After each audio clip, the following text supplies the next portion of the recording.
Hey, this is Brad with WTI, and I love a good chair. It feels good to sit in, it's nice to look at, it looks good with the room, and that is what these modern artificial leather chairs from Purgreen do for our house. One of the things that I noticed right away, it comes in a package of 2 chairs. The packaging was really thoughtful. It came with a bag with all the legs in it so it didn't scratch the leather. Also, what I liked about the packaging while putting it together, it was easy to put together, but I noticed that each of the bolts had Loctite or lock thread on there, which was a nice little feature. We like the stitching.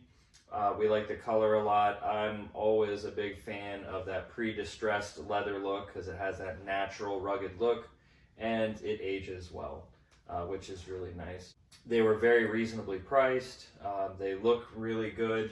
The other thing that we like about it is the Velcro that's on the bottom of the pads, so it keeps it from slipping off, because there's nothing worse than having a leather or artificial leather chair and the padding just keeps wanting to slip out from under you and you're constantly having to readjust. What's nice about these is they don't do that. So that's what we liked about these chairs, and that's my point of view.